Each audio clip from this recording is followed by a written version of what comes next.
Desde el principio hasta la década de los 80, el cuidado y la educación espiritual corría a cargo del sacerdote holandés y ex misionero padre Jaime Driessen. Él daba la misa en español todos los domingos en los campamentos.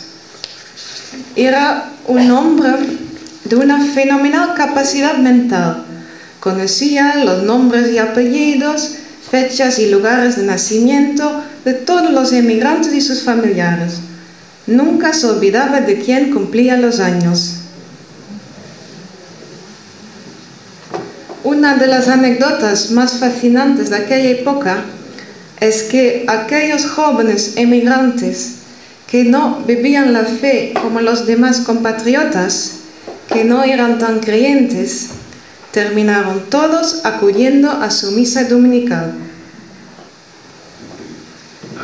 En general, los españoles eran bien vistos.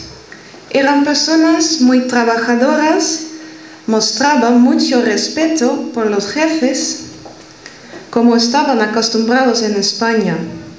No traían problemas, ni en el trabajo ni en la sociedad. Eran católicos, igual como la gente en el sur de Holanda. Los españoles generalmente no eran discriminados en Holanda. Además, entre holandeses, España se estaba convirtiendo en un lugar preferido de vacaciones y al incorporarse España a la comunidad europea, las diferencias culturales se hacían cada vez más insignificantes.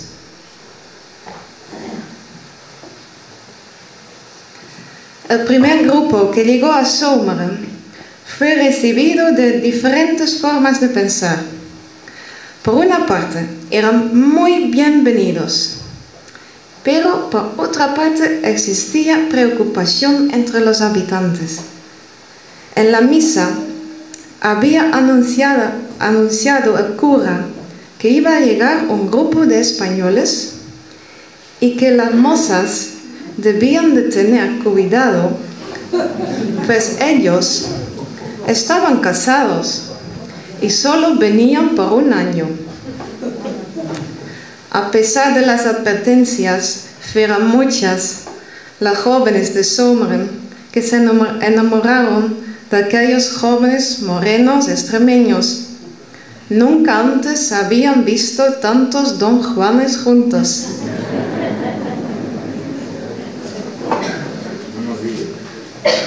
Muchos padres vivían angustiados a que sus hijas llegaron un día a casa con un español, o peor aún, que se quedaran embarazadas de un español.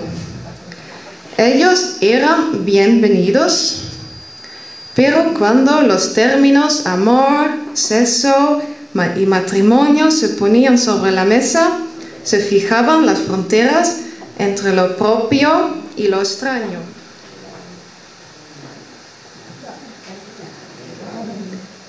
Una de las cosas que más llamaba la atención a los inmigrantes españoles era la moral sexual en Holanda de los años 60, pues era mucho más libre que en España. Un trato más libre entre hombres y mujeres. Por ejemplo, los novios se besaban en público y la píldora ya se legalizó en el año 62. En España no se legalizó hasta los 80 porque lo prohibía el Estado y la Iglesia Católica, que consideraba pecado su utilización. Por cierto, estos dos don Juanes no son extremeños, son de Barcelona, para que lo sepan.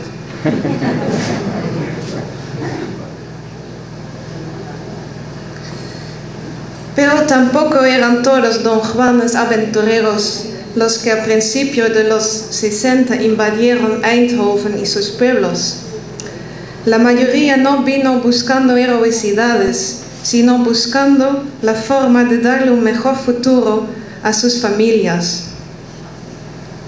La mayoría de los emigrantes procedían de pequeños y aislados pueblos como El Torno, donde muchos aún tenían las carreteras de tierra.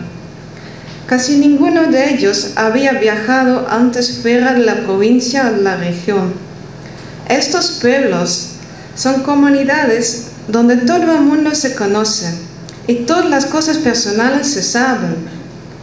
Cuando llegaron a Eindhoven, llegaron a un mundo totalmente diferente. Una ciudad industrial, moderna, grande.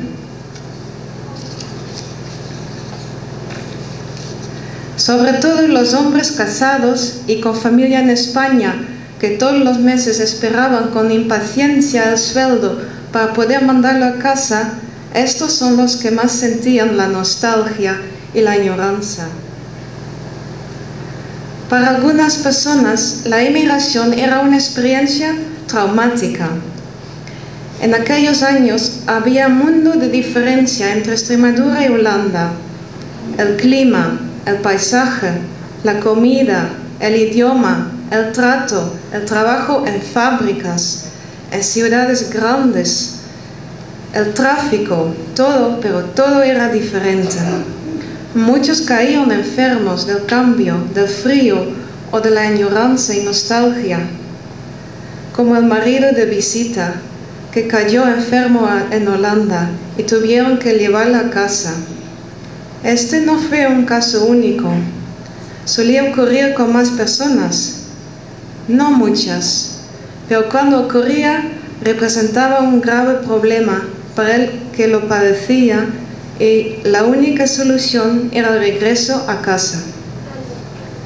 El contacto con sus familias era muy importante para estos hombres, pero difícil de realizar.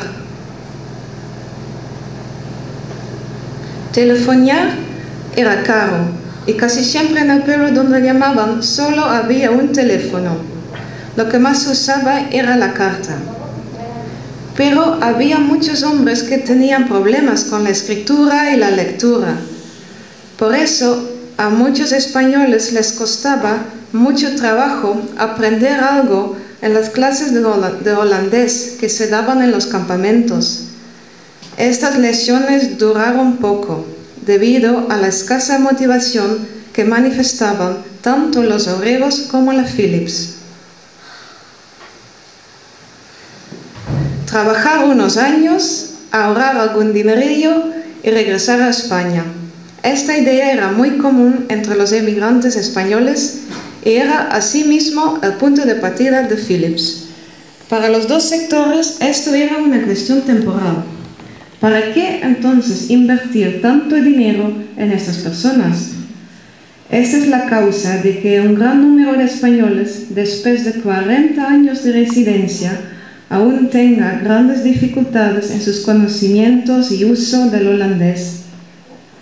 Además, en la Philips tenían intérpretes. Los españoles tenían su propia oficina de asuntos del personal y allí hablaban en español. Había médicos y asistentes sociales que hablaban en español.